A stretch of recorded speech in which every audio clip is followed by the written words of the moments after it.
Hey everyone, this is Ian Boyd coming from the NC State Libraries. I work in the Learning Spaces and Services department, and I manage the VR studio here in the Hill Library. So welcome. What we're going to kind of be talking about today is we're going to kind of go over some tips for modeling inside of Blender, and then kind of the best workflows that'll kind of get you the best results inside of Blender. So NC State Libraries, the reason we stream is that we want to promote open accessibility and knowledge to everyone. And these streams are a really good way to do that, to set that up. Because I'm always happy to do some modeling, and I'm always happy to kind of share that knowledge with other people. That's why I got into this job.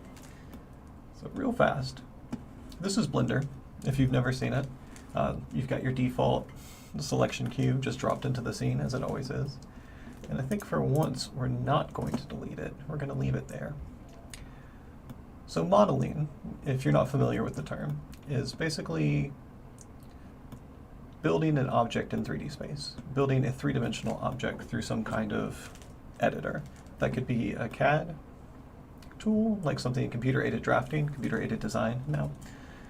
It could be an artistic tool, which is kind of what Blender is, or something like Autodesk Maya, where you're really concerned more about the appearance than the functionality of what you're making. But there's just a lot of ways that you could go about building a 3D model in 3D space, and we're going to kind of talk about Blender today. So by default, if you want to go in and edit anything in Blender, if you're in the Layout menu, you'll need to switch to this Modeling tab to actually get in and start dragging vertices around, because that's like your basic step here. You're going to drag some verts around, reposition them. You can see you start kind of getting a more interesting shape than just the cube. If you stuck to the default layout tools, basically all you can do is move your cube, rotate your cube, or scale your cube, and that's about it. So we want to do a little bit more than that, which is why we go ahead and start with these modeling tools. And you go ahead and jump in here. Okay. So shortcut real fast, you can go to this modeling tab up at the top, or you can also hit the tab key. That will make you jump straight into it, and that's what I do just because it's so much faster. When you're going in here, let me turn off my snapping real fast. Okay, cool. When you're inside of here, like I said, you can move around between the two. You can drag your edges. Up at the top here are your different selection modes, so vertices, edges, and faces. If I were to grab the edge selection, now you'll see I can't grab any of the vertices, but I can grab all my edges. And same thing for face. If I turned on face mode, can't grab vertices, can't grab edges, but I can grab all the faces. And also, if you're annoyed by like having to flip between these over and over again, you can take them and you can shift click on top, and you'll basically select all of them at once. So now, depending on the context, if I just want to grab this, I can, but I can also grab the edge or the face. And you can kind of have control of all three at once. So just good to know. Sometimes I do turn these off though, like if I want to isolate something, but it's good to know. The other thing's good to know, just kind of off the bat, getting into basic modeling tools, is if you hit Alt-Z on your keyboard, you're going to switch to X-ray mode. Why is that important? Well, in Blender, all the selections are based on camera, like camera view and placement. So if I tried to go in here, and let's say I wanted to select all the vertices on here, well, if I look around at the back, uh-oh, I did not get that one. And really that's because Blender has to see what you want to select. So in order to do that, if you hit Alt-Z, you'll switch to X-ray mode, and then you can get all the vertices at once, because it can see all of them, right? So just a handy tip to know. Let's scale it back down. Just a handy tip to know, like if you're modeling inside of Blender. You can also go up here to find that, toggle X-ray. But, you know, rather than like go to the top and click on a tiny icon, I just Alt-Z it. So from here, there are basically two kinds of modeling that I want to talk about today. The first one, I don't know, I guess you'd call like low poly modeling, hard surface modeling, low poly modeling is what I kind of call it. And in that kind of workflow, you know, you're kind of doing edge modeling, face modeling. Let me select these. But basically all you're doing is like, you may be like extruding things. Just going to move some things around for a point. You might be making some extrusions, you know, you might be doing some modeling, like maybe, you know, you inset some faces and make those extrude. So like you're building something, right? But at the end of the day, you know, you've kind of got these hard edges. You can do things like apply a bevel, you know, if I go around to the edge selection.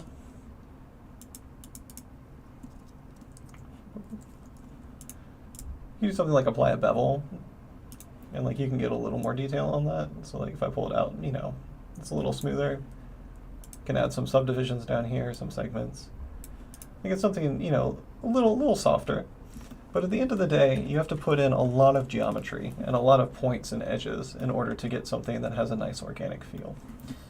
In contrast to that, what we're kind of going to be talking today, subdivision modeling. You kind of start out with a very soft curved surface, and it's kind of up to you to make it have hard edges. So under here, we go to the Modifiers tab. This little wrench down here, it should be available from everywhere, I think. You want to have the cube. You do have to be, I should say, if you're in layout mode, make sure you have it selected, or it won't modify it. But if you're in modeling mode, then it should just grab whatever you're modeling currently. You can add a modifier. Modifiers are really powerful in Blender. They can do a lot of cool things, and they're non-destructive, meaning that we could do a bunch of stuff with a modifier on, apply it, and before we apply it, we wouldn't be losing any information. They're non-destructive. What I want to sit here is Subdivision Surface Modifier. Okay. So just to update, what did that do? Well, if you look down here in our levels viewport, we have steps. Basically what the Subdivision Surface Modifier does is that for every polygon on this thing, and for every level that we go up, we're going to divide it into 4 new polygons. And then we're going to smooth that operation. So it's going to take the average of the space between them. So that means things that are close together are very, you know, kind of hold their edge better. Things that have, you know, just a few spaces like this get very smooth and very soft. And if you keep going up, basically you can see that we have a very, you know, soft or more organic and flowing looking object. So really what we want to do here, but why this is powerful, is that if you were trying to model this, like as a shape, you would having to go in, you know, like get your vertices, like trying to select all of them, you know, maybe use soft selection, you know, like the fall selection, kind of move it around. It would be a lot to manage, it'd be a big pain. But with subdivision surface modeling, sub-D modeling, basically you build a cage that you can then use to control the shape of your mesh with very few points. And that's really why this is so strong. Because honestly, in 3D, like in 3D modeling, complexity is bad, at least from the sense that it makes it harder to manage and it makes it harder to control. So really what you want to try to do is keep something that's a lot less complex, so you don't have as many variables to worry about. Toggle this back on. So like, whoops.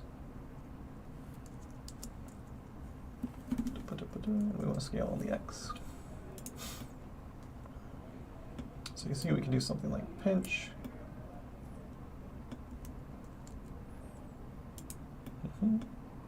Drop it in right here. Scale on the X. And then if we wanted, we could do the opposite. Could really scale up the bottom. What you see is we have like a lot of control over that. Now, the thing you're thinking is like, okay, so we can do this, but we still have a very soft edge. Like, what if we want to harden the edges up a bit? Well, the answer is pretty easy. Actually, there's a couple ways to do it in Blender. I'll talk about the way I do it first, and then we'll get into some other ones. The first one is remember that this averages stuff. You know, if you've got a sub-D modifier, it's going to make an average of everything you need to do. So, if you add more geometry, I'm going to go over here and grab a loop cut. You start dragging this out, you'll see that wherever you put it, you suddenly just start to hold that edge a lot better. And if you apply another one, let's say like, you apply one down here. Let me divide this a few more times. You see that suddenly, we're starting to maintain those shapes a lot better. And all we've done really is just add one loop to wherever we want this hard edge. so we can kind of make it continue. So I can add another one up here. And then if I wanted to really, get this good, I could do the kind of triple threat, where I basically box in, whoops, not that one, where I basically box in an entire corner. So like right here.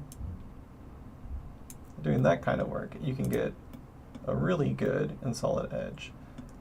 And this is really good for a number of reasons. The first is it actually looks better than if you just made a low poly version of it. Like this looks better than this, right?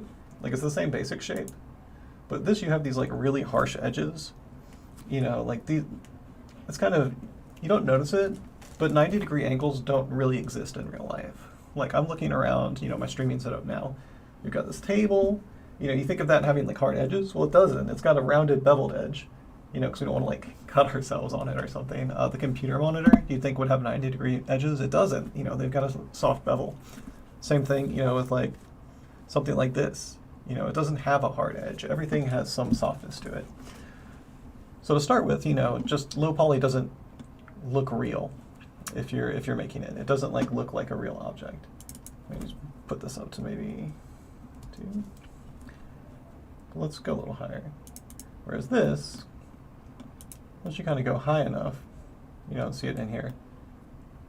Like this does start to look like something, that might exist in the world. Like it'll have the softer edges. You can kind of apply hardness to where you want to. So like in here, I can kind of get that good inset in.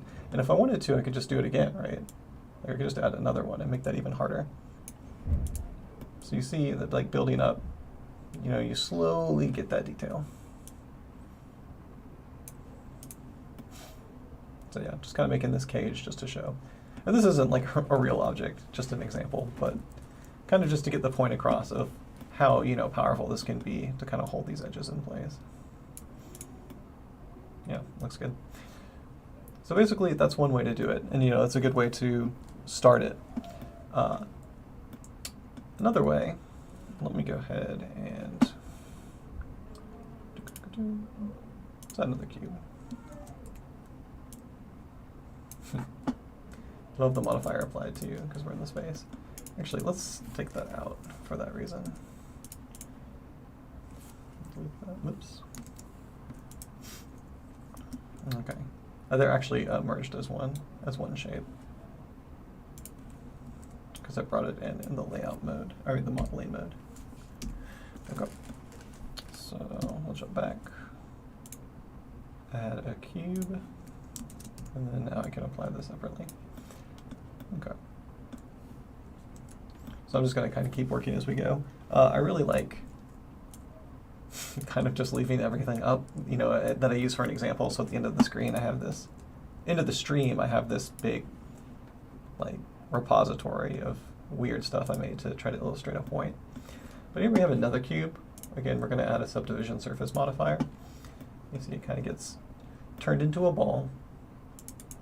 It's actually pretty smooth if you put it up. It's not completely smooth.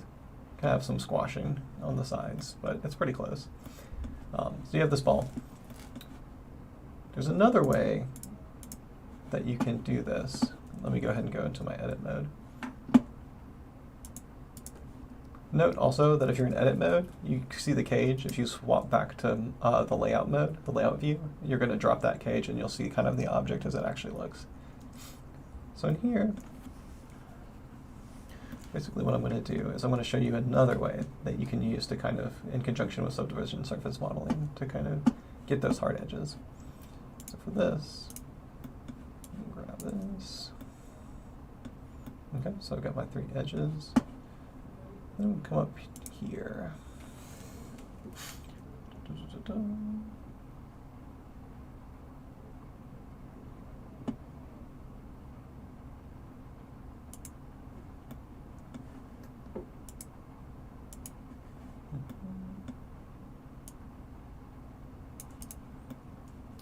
Sorry, one sec. Just grabbing my stuff. So I come up to my edges. Just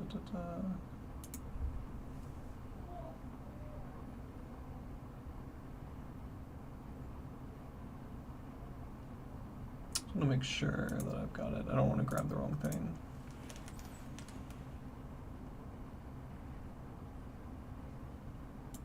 What's under edge?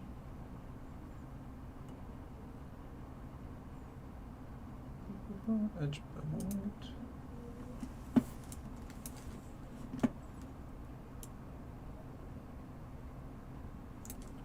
We'll go from there. Okay, anyway, you could use these basically to mark the hardness of your edges. You can basically just determine like the weight of your edge, so you can say if it's going to be sharp, you know, or soft. So you can kind of soften those as you go, and that will work in conjunction with the subdivision surface modifier. I don't use it very often, I guess clearly, because like I'm having trouble finding it.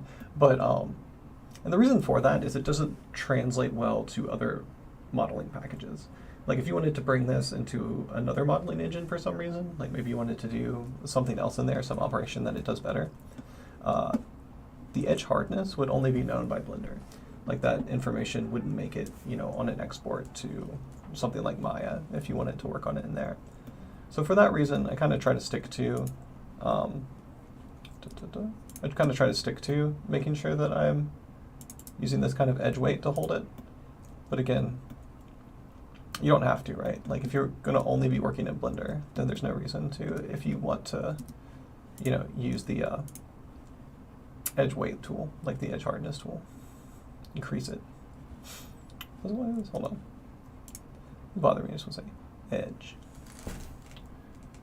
Crease. I just want to see. Edge crease. Okay. Let's see. Edge crease. Yeah, there it is. Okay. It was here somewhere. Edge crease. All right, is what you're looking for. So basically, I can tell these edges, hey, you know, you need to be sharp, and I can tell you how much you need to be sharp. And then if I, you know, push this up, you'll see that it holds that edge pretty well. And I can always add more edges later. Like I can say, hey, okay, you know, these should be creased too. So I go edge crease, click, can adjust it, and now you can see that I can apply this crease here as well. So on the surface, this looks very easy, you know, right? Like it's very easy to make these nice hard edges.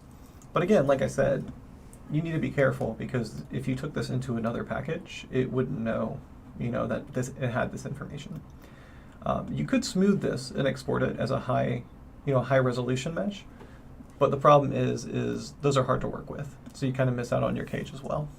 So usually, like I said, I stick to this kind of example where I'm putting in my own edges to kind of hold the weight.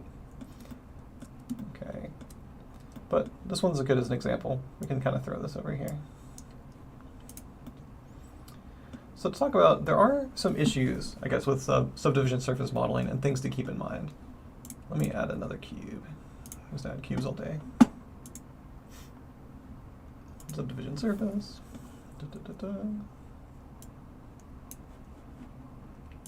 I'll go ahead and edit this.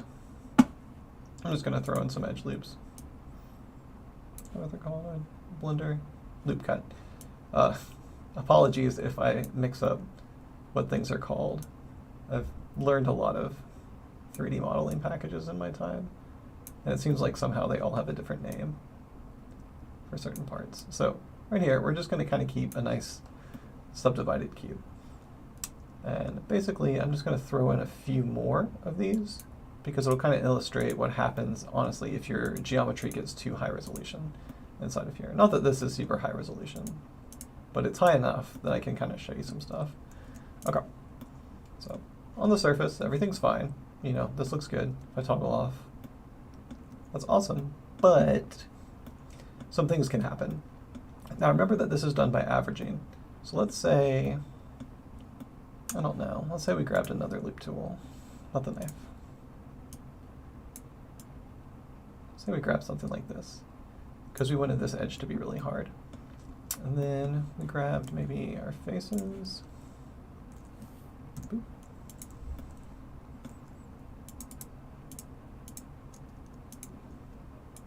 Control click to do a loop selection. Pick the shortest path. Okay. Let's say we wanted to do something like an extrude here. So you can see we can kind of get this going and extruded. Everything's looking okay. Like if I toggle it, that's not too bad an edge. But if I keep going, let's say like I really want to get this, looking nice. So I'm gonna, start putting in my edge loops.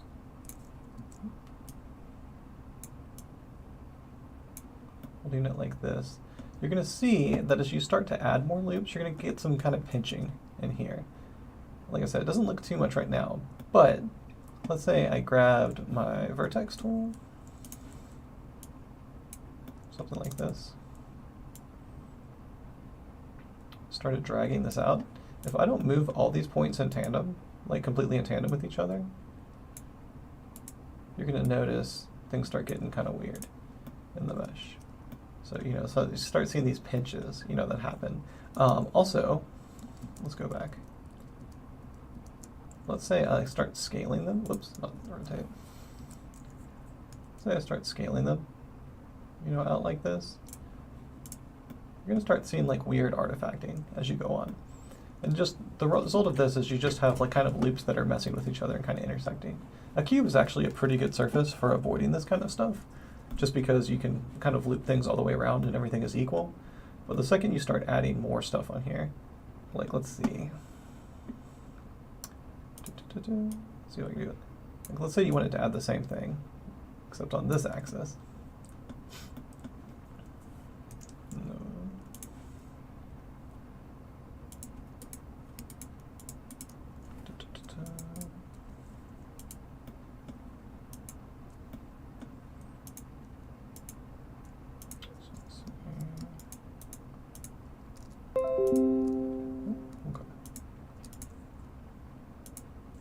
I'm just going to extrude this one.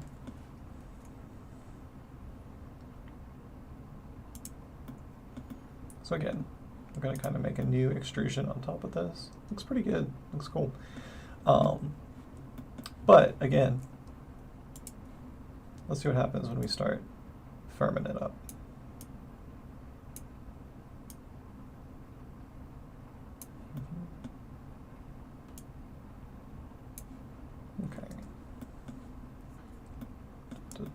Zoom in here a little bit.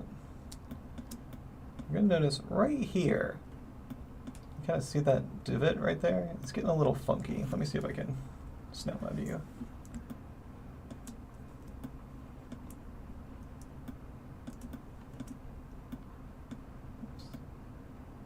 You're starting to get this weird like pole pinching. Now, if you're super zoomed out, like this doesn't matter, right? Like it's hard to see from far out. But if you have anything big that's like occupying most of your thing, you'll notice you get these really weird edges in here. You can always try to clean them up, but sometimes that does more harm than good. Kind of move these in.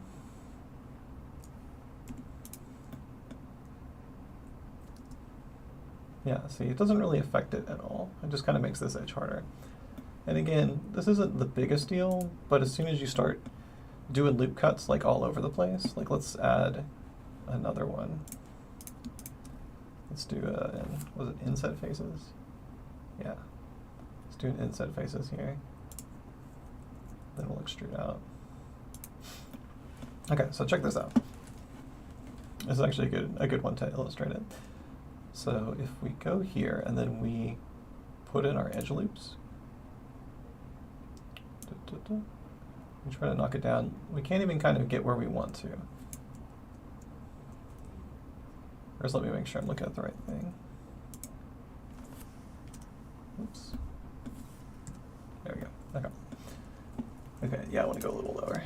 And again, if you're having trouble seeing it, just drop it down. You can do it in here. So let's say like I want to try to, make that pinch a little harder, put in some edge loops to hold it. Well, if I do, this will look fine right in here, right? And if I go up, this looks totally good. This will probably look fine too. You might be getting a little sharper than you want over on the corner here, the other one, but it's not too bad. And we're going to come down here and add this one in. All right. So now we want to kind of do this one, right? But you'll notice as we do it, it's kind of hard to get that same pinching on it. Let me make sure I add these in first.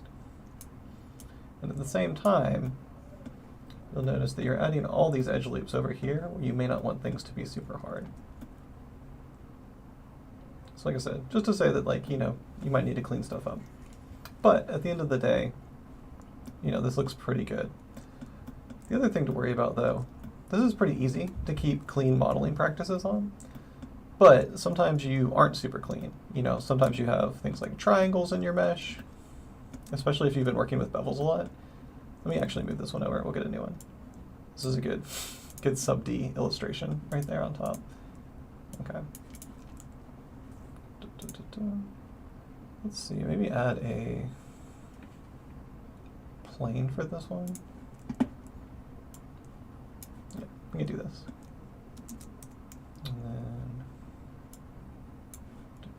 then get my object properties. Put a 90 in here. Okay. Jump over here, grab an edge, extrude it, grab a few more.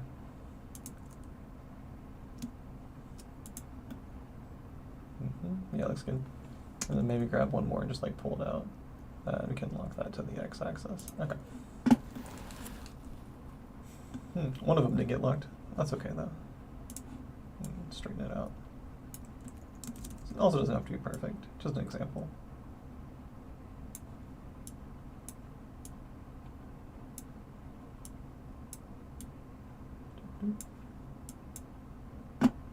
Just clean these up a little bit. Okay.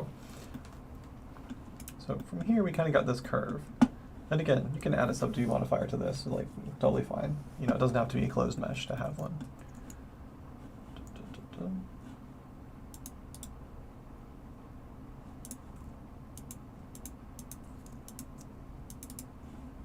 So real fast, just going to add my Subview modifier. Boom. Okay. So after that, you're going to notice a couple things that are weird. First is you get these really nice round corners, which are cool, but if you didn't want them, they might be kind of weird. Secondly, let me put in some more edge loops here. Kind of straighten these out a little bit. Do a couple more. Okay. So right here, you see we got this nice curve, but you can start messing it up a little bit. I want to show you the effect of having kind of weird geometry in here. So to do this, go back.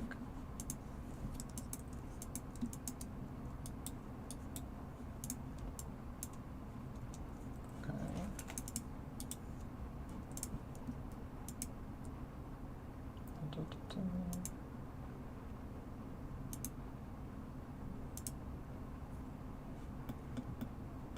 Sorry, just moving this around.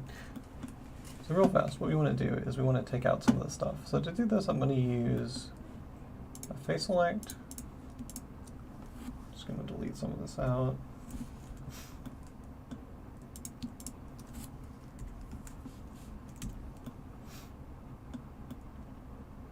I'm going to use a handy tool here. Okay. So what I've got at this point is we've just got a big hole in the mesh, which is fine. You know, if that's what we need or want.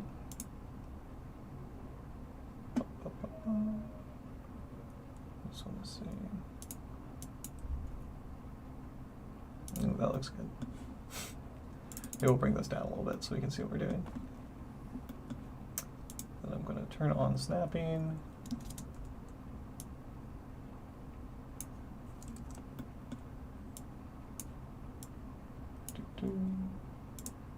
Turn it to edge. Okay.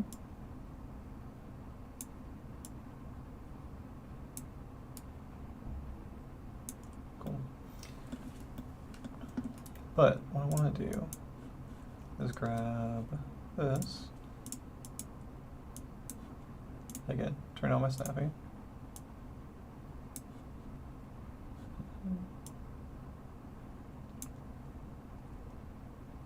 Snap that in place. And again, I can grab both of these. I'm just making some triangles. That's pretty much all I'm doing.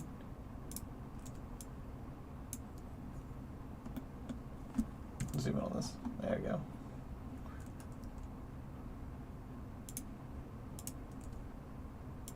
Cool. And again, this is another thing to keep in mind, that if you have things like this, where they kind of connect on a point, let me go ahead and add my subdivision levels back up, is that you notice, if you get in close, they're not actually merged. So you don't actually have any kind of connection in here. You're split. So if you ever make new geometry like this, you just need to make sure, turn Alt-Z, you just need to make sure that you merge it back down.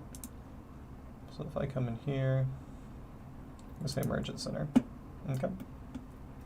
And now, if I do it, now you can see that we have a nice seamless loop. So you just need to make sure that your geometry is merged together. If you ever get anything weird like that, you need to make sure it's merged up. But again, now we're just going to do some weird stuff in here. And I'm going to grab a couple of these. Okay. I'll step this down a little bit so I can see what I'm doing.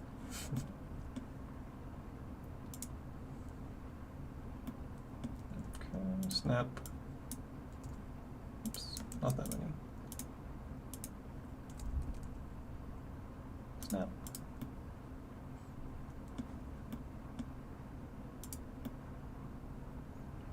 And then I think what we'll do is grab this.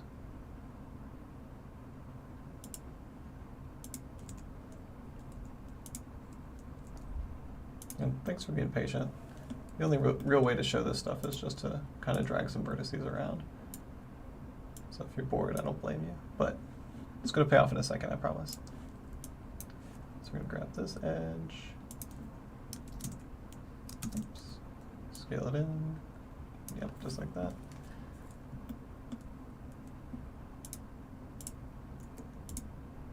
And then we lost our vertice selection for some reason. Snap these together. Snap this both up here. Okay. Alt-Z. Mesh, merge. Shortcuts are if you open up the menu. And then make sure you do it at center. You can merge other places too, but you just get kind of weird. Okay. Now last, I'm going to snap that in. And then we'll do one more merge. R at center. Okay. So now we've kind of made a big change to the topology of our shape. You know, rather than have, you know, nice smooth quads across it. Quads, you know, just being perfect squares that you make up your polygon. Rather than having nice smooth quads, now what we have is we have these weird divoted triangles. What that looks like, if you go up, let me turn this off so you can see it. You get these like weird pinching, you know, especially around these points. Make sure, yeah, no, it should be good. Go put like a few more. Yeah, the more you do this, the more pronounced it kind of gets. And so you have this very hard pinched line. The reason for that is if we go back, remember that this is averaging. So it doesn't know that like there's the distance right here between it. And so it's just kind of having to make up for it with an algorithm, and then that's how you get like that super strong pinching. So you just need to be aware that when you're doing this with the mesh, if your topology gets weird, like it's gonna cause problems for you down the road. So there's kind of some roadmaps that we can talk about here in a second that can kind of, you know, help you get started. First thing, what I'm gonna do, let's throw this example over here.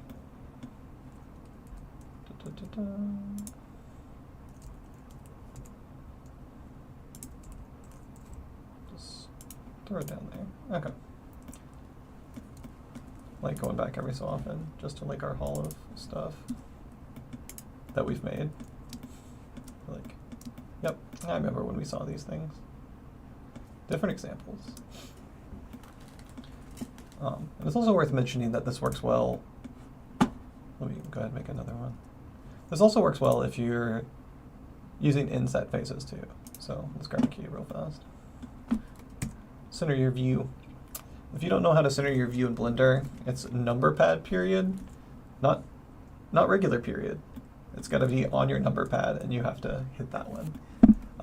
It's funny how many like Blender shortcuts require you to have either a 3-button mouse or a number pad, which is good because you need more buttons, right? It makes it work, but I always found it funny. Okay. Oops. Go up a little bit. We don't need a keyframe on it. So we'll go ahead and edit. Let's see. We're just going to make some inset faces here. So what I'm going to do, I'm just going to grab this.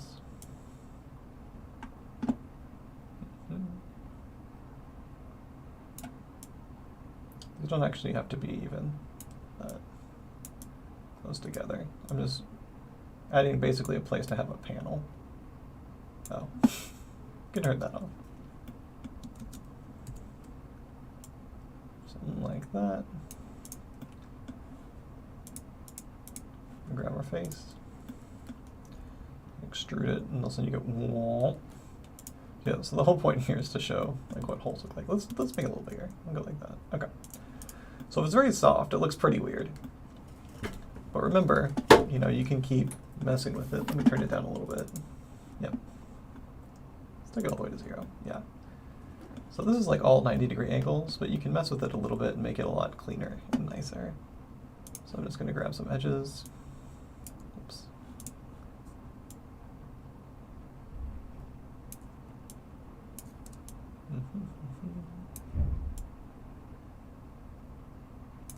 Not that one.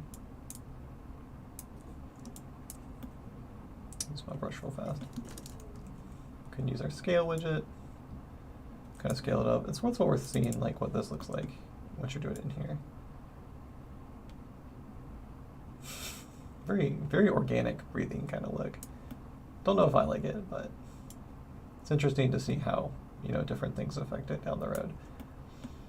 Let's scale it up a little bit. And then what I'm going to do is, remember, we want to hold that shape. So I'm going to put in a few more edge loops. That's the name of the game here. So like this. Oops, not here. This is too wide. So down here. And then we can go down. If you can't see what you're doing, just drop it down. There you go. And let's see what we got. It's looking better. You see though, we still need these inside ones to go. So what you would do, is add a couple in here. Then you can kind of see you get that nice clean bevel panel. The only thing to look out for is now you have all these pinching like around the edges, but you can still kind of take care of that. So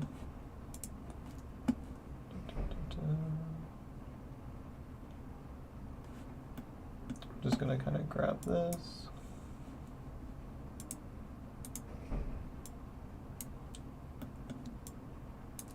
So I could grab these, and if I wanted to, like, you know, loosen the effect this had on it, I could just kind of take them and scale them out on this axis.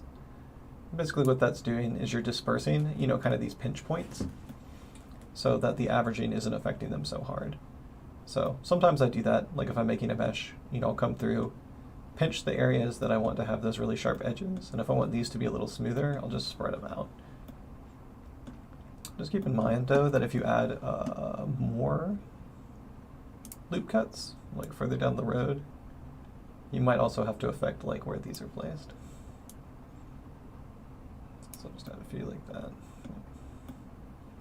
Because, let me grab this.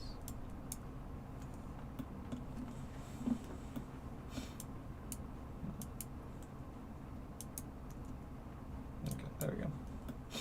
Just grab this, kind of move it out. I don't know if you can see that from here. Let me move down a little bit. See, as you move it, you see how this kind of, you see how this is kind of moving up and down? And that's all because of where this loop is being held. So if you get into more complex shapes, you're going to see that it kind of affects it a lot. So just keep in mind that when you're, you know, modeling, making your sculpts, making your Subview surfaces. Another place that you can get in trouble, actually let's stick with this one a second, is if you apply bevels. So I'm going to grab this edge loop real fast.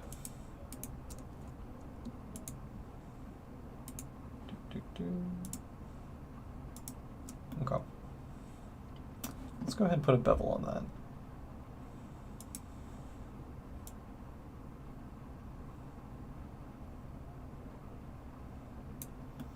You can see that it's already getting kind of funky. Let me scale down to show what's happening. So we kind of got this like flared bevel. Now what we could do is add more segments, you know, kind of smooth it out, right? Look what happens when you apply that in here. That looks pretty nice actually. But it's only these ones up here. You see the inside? I don't know if you can see this, but you've got this hard pinch in here. And that's just basically because you have the bevel, you know, like applying so many things. So, you know, just be careful if you're using a bevel. Don't go crazy with it. Scale back. Just bevel responsibly. That's kind of what I believe that you should do here. Just want to see real fast. Let me scale this down to level 1 so I can see what I'm doing. Add some more subdivisions. Yeah, make a nice convex. That kind of shows it too. All right, just keep that off for a second. So you see, this is a pretty cool shape. It doesn't look too bad. But again, you have this weird interior line on here. And if you go back and you try to edit it, let me drop this down so we can see what we're looking at. It's going to be hard to grab because you've just got this one in the middle, you know, now that you kind of just are moving around it, not at random, but you know, like in such a way where it's hard to see where things are ending up, what you're doing with it. Like they're right on top of each other. So if you're going to bevel, just remember to bevel responsibly, you know, when you're making things like this. Leave it here as a cautionary tale. And some more subdivisions. Okay.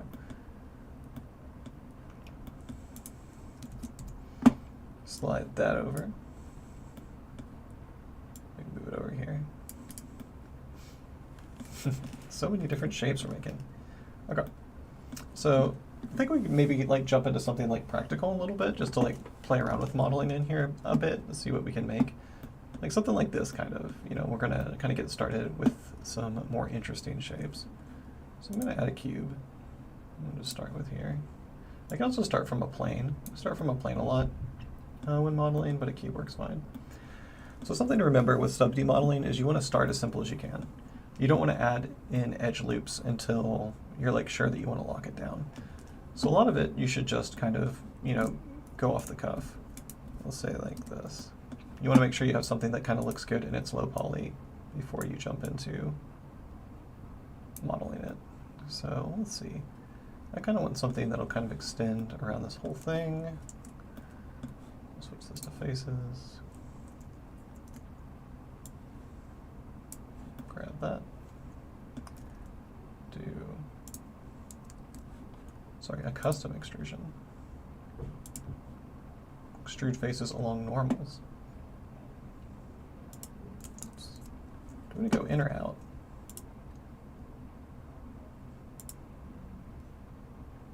We're gonna go out. Let's go out on this one. And then we'll do something here. We'll inset the face. Kind of scale it back a little bit. We're gonna scale it in. Just kind of looking, make sure. Yeah, so far so good.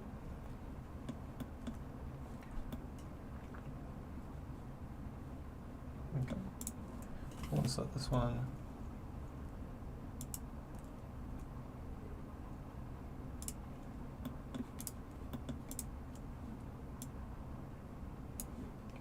This in. It's like the start of a old-time camera. That's kind of what I'm feeling. I can move this out a little bit. I can keep running with that. Slide that over. If we're doing a camera, you can scale it up.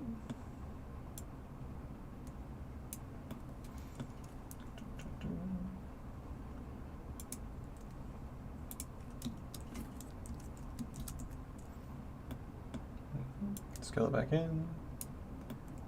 We'll do that 2 more times.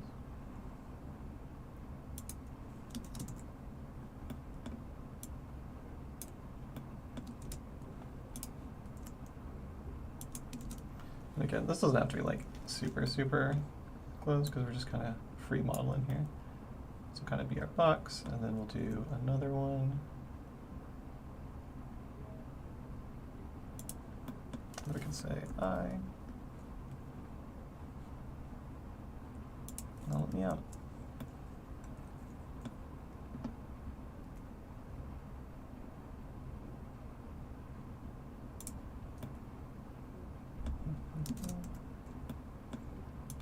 Make this bigger.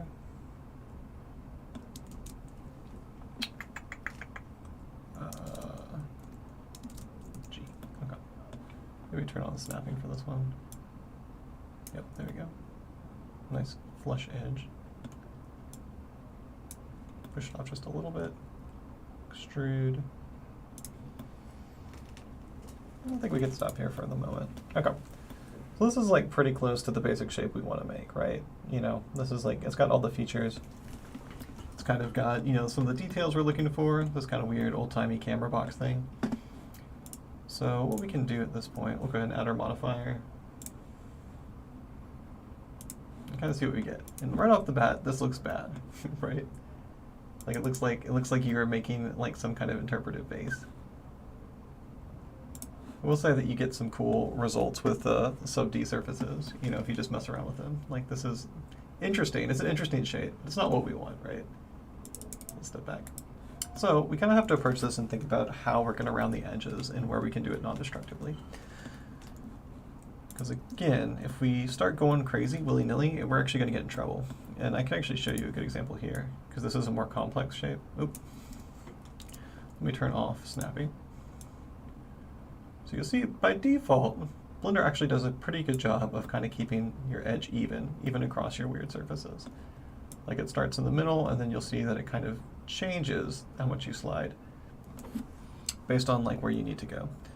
So may not even be the end of the world that we're doing it. Let's jump up a level in our viewport.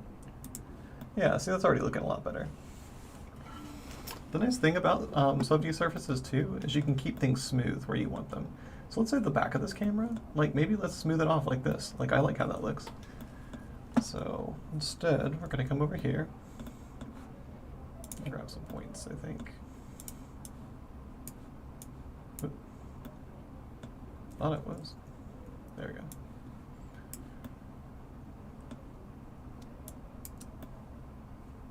Okay. I'm basically going to take this. Oh, I'm not in X-ray mode. Sometimes it's hard to tell because you've already got like the cage, you know, that you're Subdivision modeling. Let's just scale this down a little bit. Actually, let's only do it on this axis. So what I'm doing here is I'm just trying to kind of create the shape that we already have, right? Like I want a rounded shape, so I'm making more of this trapezoid kind of prism style shape because later on that'll kind of pay dividends when we're trying to make it look the way we want it. So same thing here, right? So let's take this all the way down to 1. Again, we have this kind of like rounded, now it's just a trapezoid, but, whoops. If you're wondering why I keep doing that, it's because the Maya shortcuts for move, rotate, and scale make no sense. I mean, they kind of do. They're right next to each other. Yeah, that looks good. So basically, like I'm kind of maintaining the shape, right? It was just a straight box before, and that's fine, but it's not very safe because you can get in trouble when you're trying to hold edge loops on it if you don't pay attention, you know, to the underlying shape of the mesh. This looks good. All right, so now we can go back to kind of looking at where do we want hard edges? And the answer is we can put them pretty easily, like on any of these creases, because we're not messing with anything, right? Like when we put something here, it's going to run the entire length of the mesh, you know, and like especially here in the back, you know, like that's a sharp edge. We don't want that, right? That's what we're kind of running into now. You see with a more complex object, you're going to kind of get sharper edges where you don't want them. We just want this to be nice and smooth the entire way across. So by contrast, you know, if you put things in here like this, they're not messing with anything, right? You just have a nice clean edge loop all the way around. So you can always kind of go in and make these nice and hard if that's what you want them to be. I'd encourage you, like, if when you're doing this, every so often, you know, kind of jump up between your subdivision levels and take a look out here. Okay, I kind of see what's going on. Jump all the way down. Make sure your shape still makes sense. Also, you know, you're adding detail, so like, if you can use some of these edge loops that you've put in to add more detail, that's kind of what we've done back here, right? We've kind of made the shape we want. Go ahead and do that. You know, most of the times it'll look really good. Of course, if you're making a hard edge, just throw it in there. Like, that's all you need. You just need some geometry there to hold it. But just keep in mind that you don't always have to. Okay. Same thing here. This isn't going to mess with anything. We've just got a clean loop all the way around. This one as well, although this could get into some weird pinching later, but we'll leave it for now. So like I said, right now I'm just looking for the clean loops.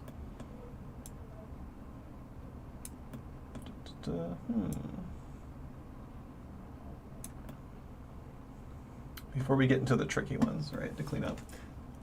Okay. So we've got a pretty interesting shape. Let me make sure I get this one down here. This one. Jupe. Also might need to get this, but that's the complex one, which we'll talk about in a little bit.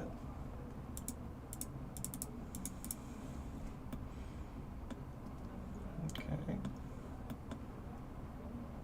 And that's already applied. Okay. So we're pretty close to the shape I want for the subd, you know, the subd surface. But we still want to apply these shapes, you know, that stretch across the entire camera. Wait, not that one. We already got that one. These that stretch across like the entire camera. Unfortunately, when we put these in, we get some really bad creasing, like right in here. So I'm going to kind of show you what to do to kind of mitigate those effects. And it's all related to remembering that these are averages, right? Also, we can hold these a little better. It's all related that these are averages. So what we're going to do in here, go back to our selection tool. As we have these, we don't want them to be so close, right? Let me see if I can get a good snap. Not that one. There we go. Okay. I'll go ahead and turn my display on.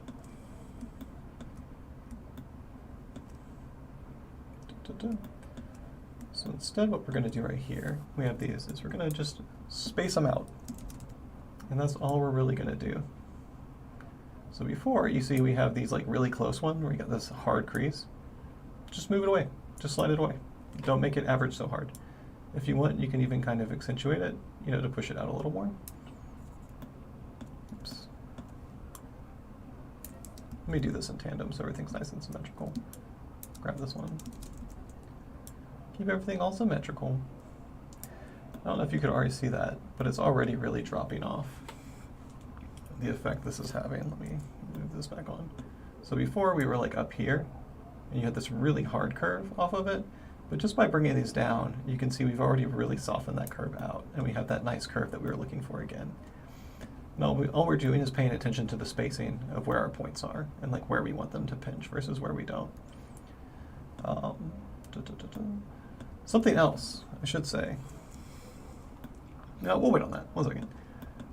So just to show that you can do this, you know, to kind of preserve these nice smooth edges. Let's see if we have any other ones we don't want. Sometimes you want to do the opposite. Sometimes it's not strong enough, right? Maybe we want this one to be stronger. So what we can do is we can take that, we can just smooth it down. Oops. This one's real fast. This one's interesting. Let's see what it looks like when we throw an edge loop on there.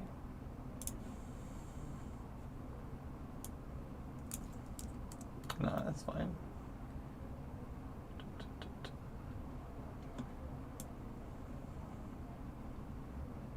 It's already pretty blocked out, it looks like. So let's see.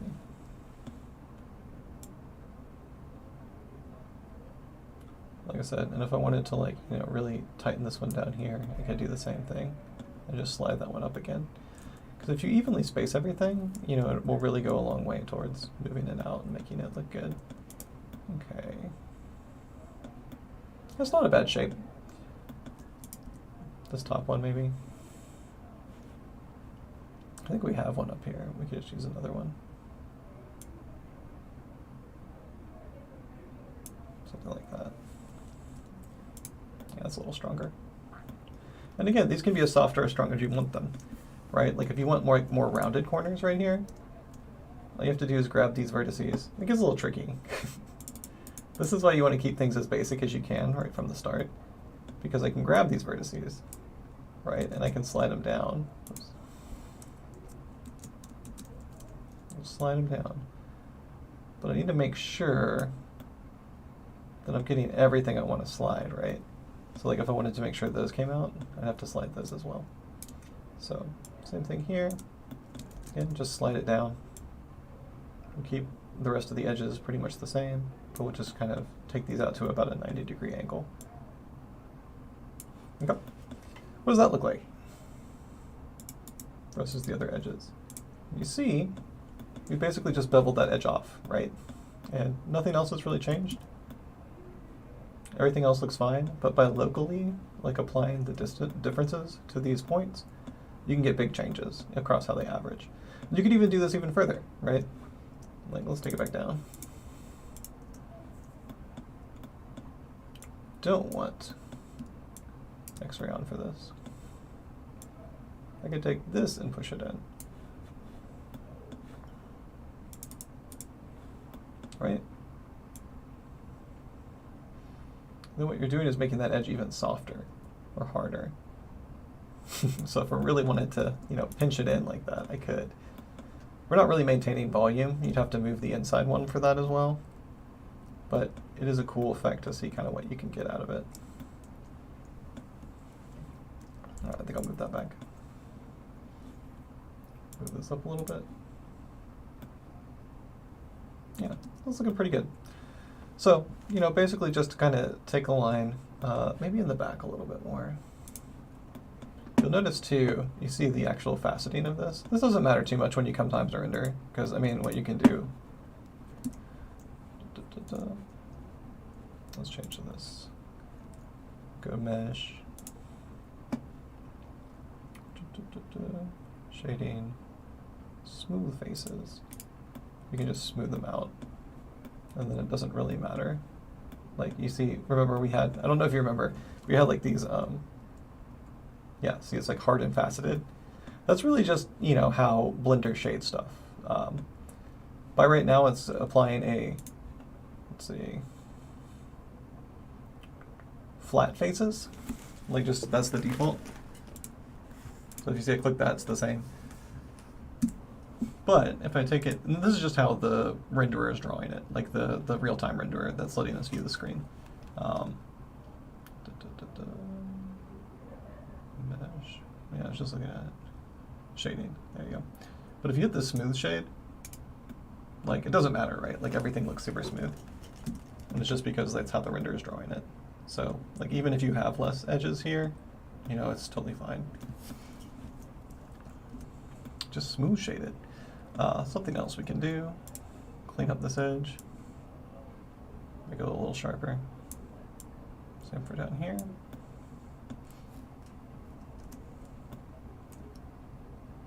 Yep, looks good. And again, you can take this and like kind of run with it, right? Because you can also build upon the stuff that you did earlier. So, I'm just going to run around this loop real fast. All right, so now I have this loop right here. We built some geometry. I can inset some faces, just like this.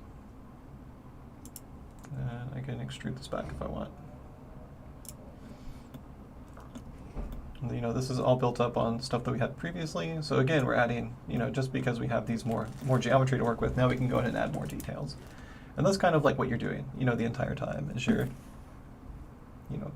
putting the geometry in, being like, okay, is this too complicated to work with? If it's not, you can go in and add some more details. If it is starting to get too complicated, you need to take a step back and be like, all right, let's re-examine and make sure everything's where I need it to be. But again, I don't know if you see this in here. Let's scale this down. these are pretty spaced out just because of how the algorithm's done, but you could grab your edge selection. You can just drag them up. No, make a harder edge. Same thing for here.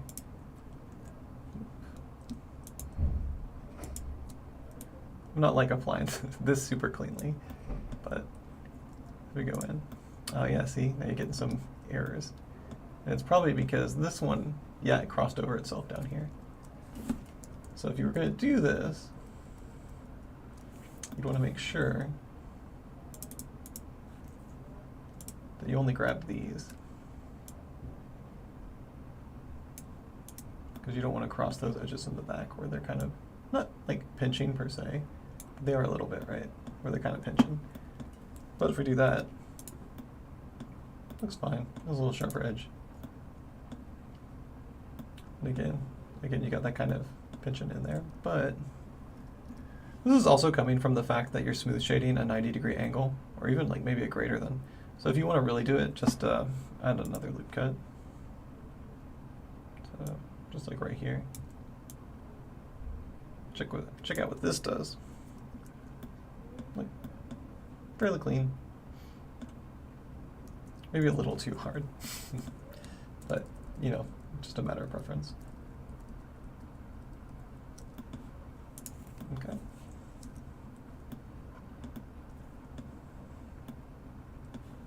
We're also on, oh, that's the real problem. We're also on too small level.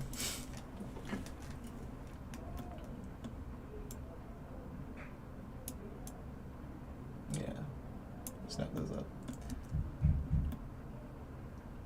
Yep, nice clean edges. So yeah, basically, just to show, you can take these, you know, go from, and this is something that you could make like with low poly modeling too, right? But it wouldn't look as good. Like that's the kind of thing. And these edges, if you're ever going to go in and bake, you know, things like normal maps on them, a normal map being a texture map that gives, you know, lighting information, tells lighting. I think I hit the microphone, I'm sorry, I apologize. A normal map being something that tells lighting information, how to shade something. Soft edges actually work a lot better for baking a normal map than really hard ones. So if you had these hard edges, they really wouldn't bake onto a normal map very well. But these are kind of soft, you know, you got a little bit of softness to them. So that way, you know, you really can take it and bake it down, like the detail transfers more cleanly and it looks better. And again, it's not like this is done or anything, you know, like, go back to faces. You can just like drop this in. Like, let's say maybe I wanted a more organic shape, you know, for the interior. Like, what if I want something smoother? And it just comes down to where you put your edges. Like, that's really all it is. All right, so I see I've got a nice, like, edge right here I can hold. I'm gonna put this out a little bit.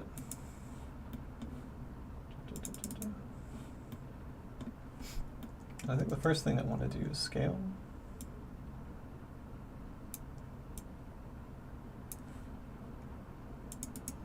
Okay. And then what we're going to do is we're going to add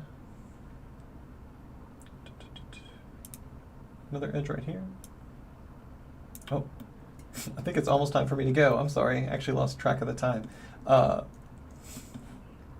Real fast. I'm just gonna add these in real fast, and then we'll go ahead and call it a day. Call it a stream. Yeah, put this one right here, this one right here, and then if you wanted to change the shape, again, you just go in and grab it. So,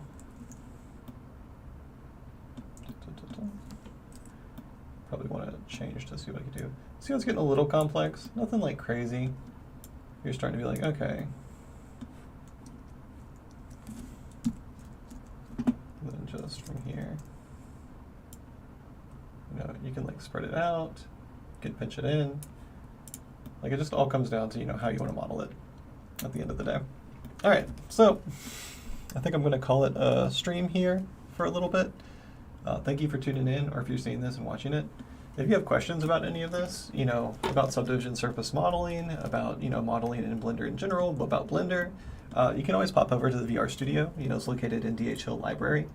We have a full student staff and staff that are very well equipped to help you, you know, kind of answer these questions when you're making your assets. So, you know, please stop by. We'd love to see you in there. All right, cool. I think I'm going to wrap up a little bit early today, but we've got another stream coming up this evening, so be sure to tune into that. It should be pretty good. Thank you, everyone.